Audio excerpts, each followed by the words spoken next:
Hey, welcome back to the Big Ranch Show. Thank you for joining me. Now, today we're going to talk about the debate and some stuff about the debate. But first, something I never do on this channel. I'm going to ask for help. Now, I understand that times are tough for a lot of people, and if you don't have any money to help, that is fine. My wife and I find ourselves in a bit of a pickle. We're in a place that does individual leases. She has a room, I have a room, I cover my rent, she covers her rent. Well, my rent is fine.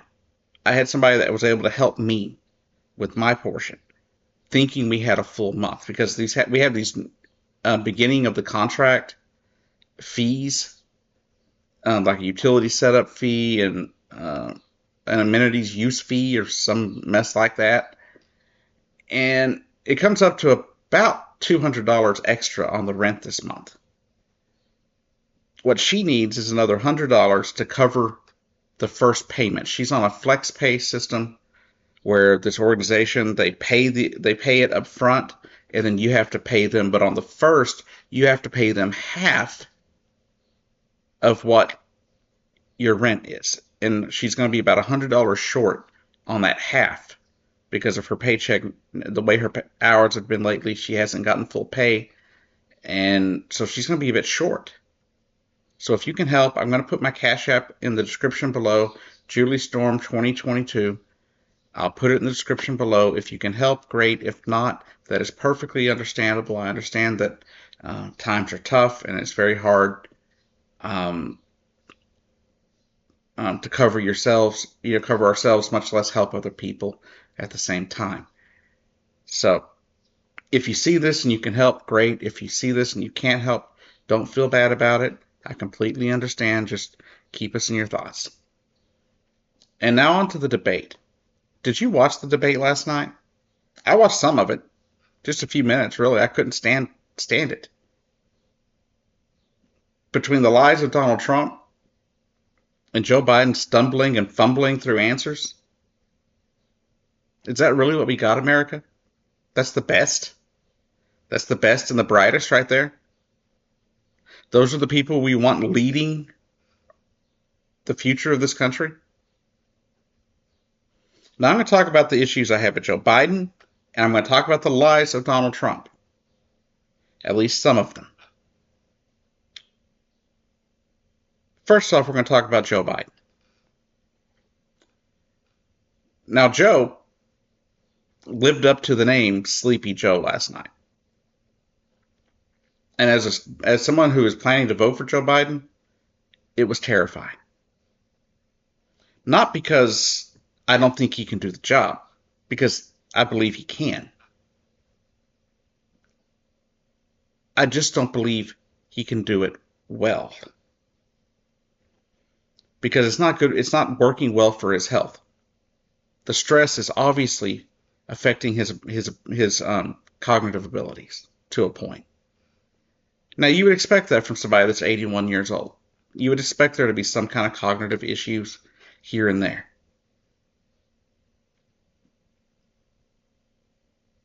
But his stuttering has gotten way worse over the last 4 years. His ability to put together comprehensible sentences has diminished.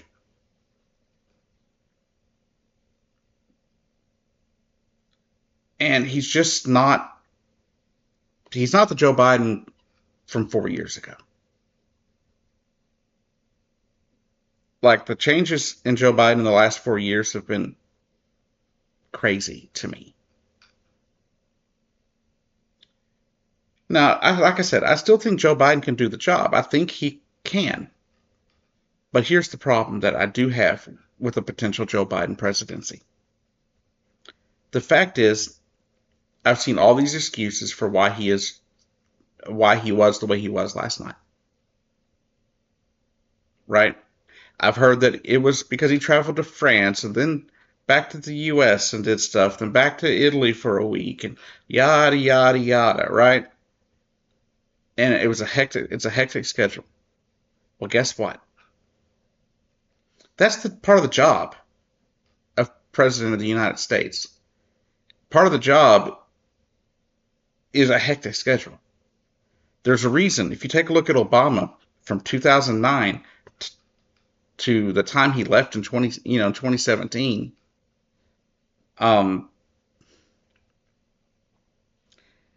he physically changed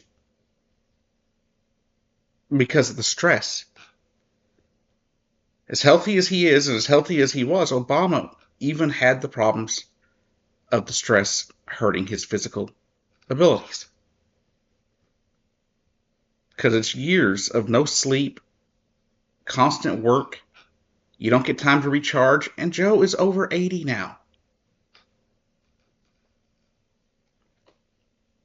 Now, for Donald Trump, Donald Trump lied about a lot of things. He lied about the number of people who died in COVID under his watch. He lied about people just flowing across the border and how Joe Biden's just allowing people from prisons and insane asylums into the country. It's all bullshit, right? Even Joe Biden has admitted that there are problems at the border that need to be addressed, and he tried to address them. Joe Biden tried to address them. There's a bipartisan bill in the House and in the Senate, bipartisan in both chambers, something almost unheard of these days. And it was killed by Donald Trump. Donald Trump told the Republicans in the House to kill it because the Republicans in the Senate would not.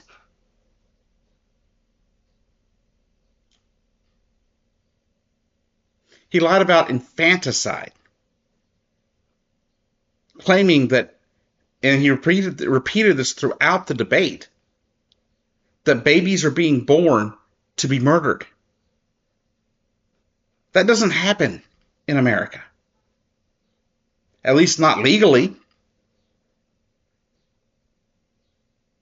Have you ever seen the stories of when a teenage girl gets pregnant and doesn't tell anybody about it, and they give birth in a dumpster or somewhere, and the baby dies? Have you seen the charges those women face?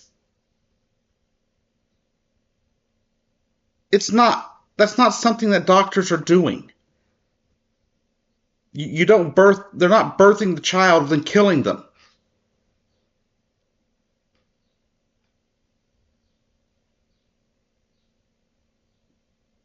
It's a garbage argument that he's been making for years from one case that happened somewhere, which turned out not to be an actual thing that happened.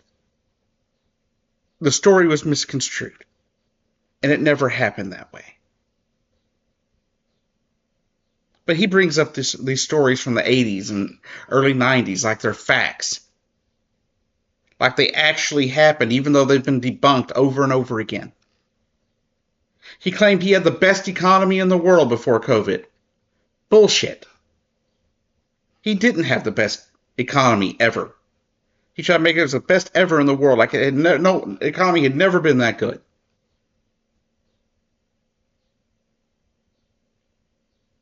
But you know what was happening by 2019, before the start of COVID?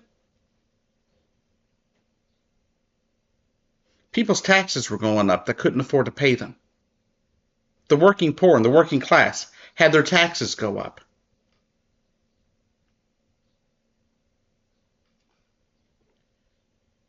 The economy wasn't that great before COVID. It definitely wasn't great by the time he left office at the end of 2020. Or the start of 2021, that is. He talked about how prices started going up under Joe Biden.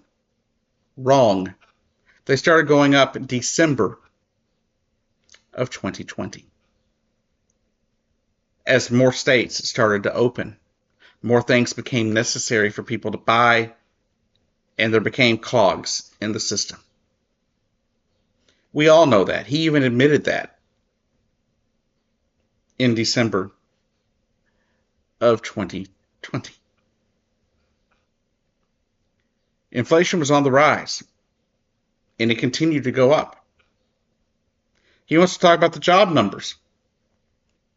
blaming Joe Biden because saying that immigrants are coming along and taking black jobs.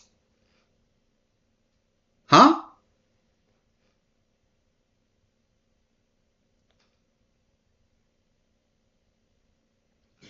He's making as if, you know, that immigrants are coming and taking black people's jobs as he's trying to court the black vote. But they're not. The immigrants coming across the border aren't taking anyone's jobs. They're doing jobs that nobody else will do. They're picking your fruit. They're picking your vegetables. They're building your houses. They're mowing your lawns.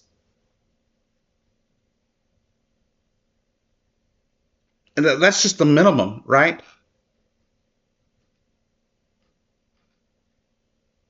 No one's going to lose their job because an immigrant came across the border. Not going to happen.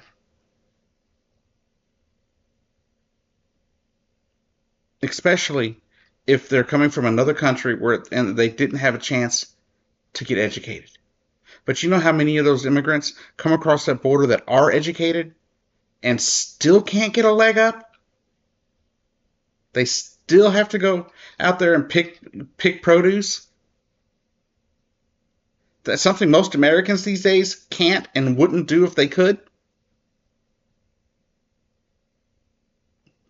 I watched an interview just a while back from like a Dateline or 2020 special type thing where they showed what they did, what these migrant workers are doing out there, what these immigrants are doing.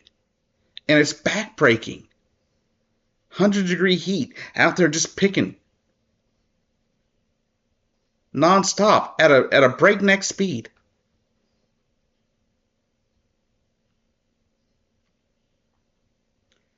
These people aren't stealing your jobs. They're doing jobs that most Americans won't do. They're hustling. They're getting out there and working.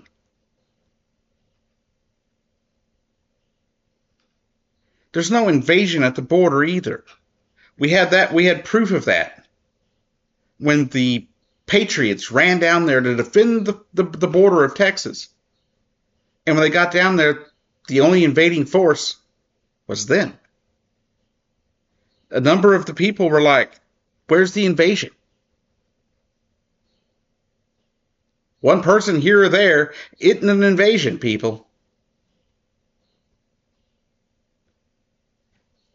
But the number of things that Donald Trump wants to do to people in this country,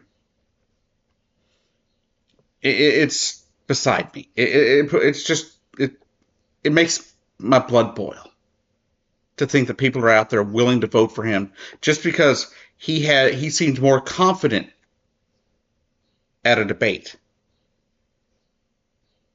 You want to know why he was confident? Is he knew he was lying. Liars are always confident in what they have to say.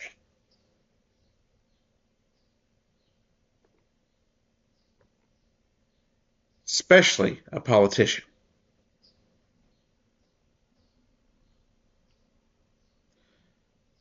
One of the great presidents of our time,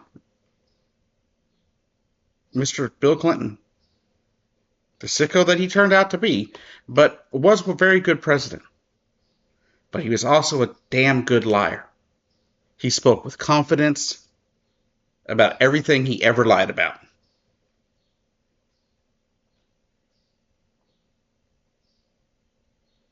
Every time. Go back and watch that video of when the Monica Lewinsky case dropped. Right? Go back and watch that press conference where he says, I did not. Look how confident he spoke and how confident he looked into that camera and told the American people he did not have that affair when he knew he did.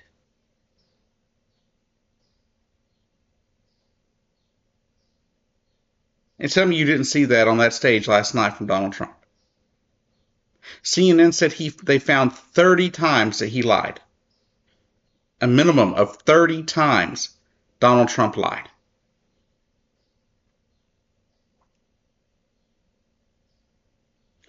Crazy, isn't it?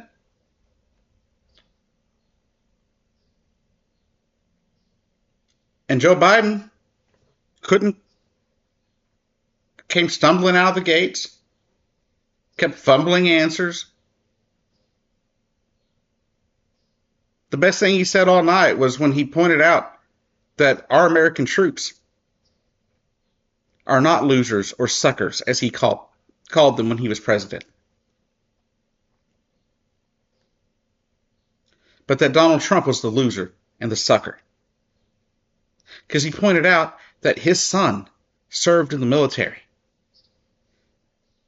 That his son was in the military. And his son was no loser or sucker. That was the best thing he had all night. And it was good that he called him out on it.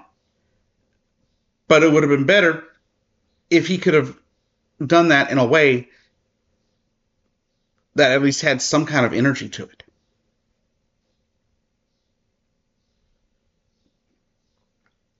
Now, we talk on this channel a lot about Project 2025 and what Project 2025 is and will do. And this is a dangerous situation. It is a terribly dangerous situation. Because if Donald Trump wins that election in November, everything we know about America is over. The stability that we've had for 200 years will be gone.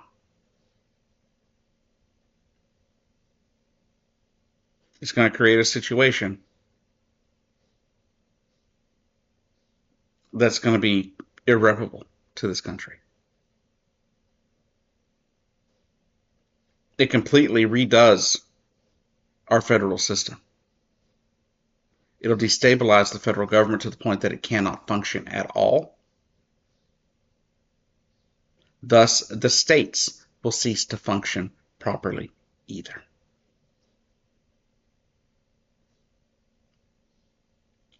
It'll allow the president to fire up to 50,000 federal employees that aren't partisan employees. These are people that are, studying facts, right? That keep the government running. We're not talking about just like IRS, right? We're talking about he'd have the ability to fire, the head of the CDC, the head of every department in the country, every federal agency. He'd be able to fire them. Not only will he be able to fire them, he'll be able to fire them with no cause. The only cause he has to have is say that they're not loyal to him. Do you know how dangerous that is?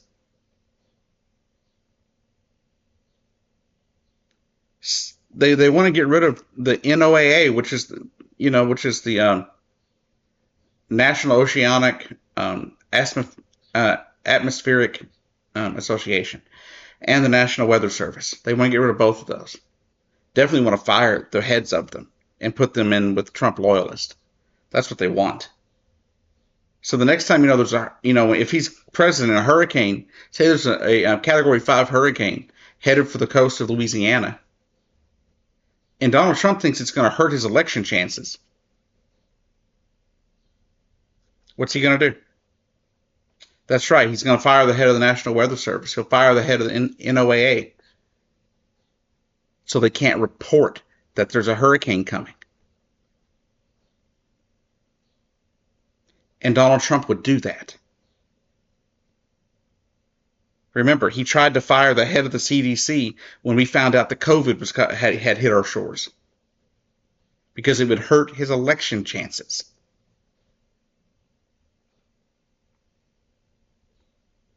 So for all the problems I have with Joe Biden, I hate his policy on Gaza. I hate the fact that he is supporting, by sending our weapons, a genocide in Gaza. But at the same time, I am very fearful for Project 2025 and what it says it wants to do to people like myself. And what Donald Trump has said about the LGBTQ community. He has said, and it's on his website, that if he was president, he would fight to ban all transition, no matter your age.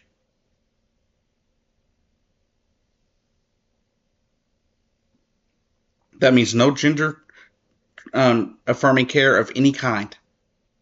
Everything would have to go back to being conversion therapy.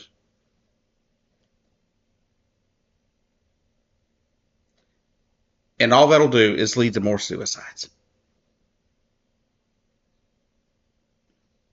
And his rhetoric is going to cause more violence against my community. Last I saw, somewhere around 35, just at least 35 trans people have been murdered simply for being trans. Just since January. And I believe that was back in April when I saw that stat, and it's gone up probably since then.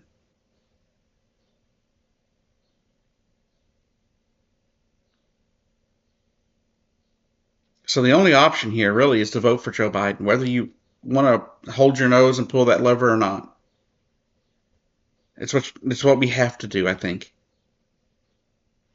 Now, there are chances that he could be replaced if he has another debate like this one. Hopefully he'll come back and be a little more vibrant in the next one. Maybe he really did have a cold. Maybe he really was just exhausted from the constant trips.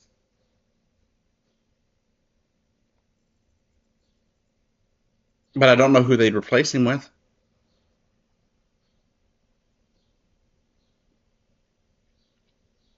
And if he does get elected, if Joe Biden does get elected, how long does he survive before we have to Article 25 him?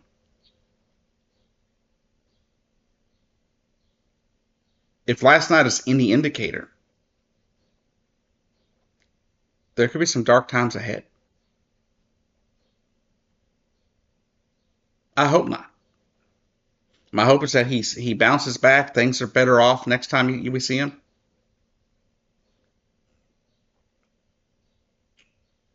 But I wish I was more hopeful. But between the problems I'm dealing with personally right now and this, I don't know what to tell you. Anyways, this has been the Big Ranch Show. I'll see you down the road. By the way, I will still be making videos between now and the 16th of July. Then I'll be possibly gone for a few weeks. We'll see how long that goes. We'll see what's going on. I may pop in and out with videos here and there, or maybe next week I will just sit down and make a bunch of smaller videos to have set to upload during that time frame. We'll just have to see how my week works out next week. Thank you for watching.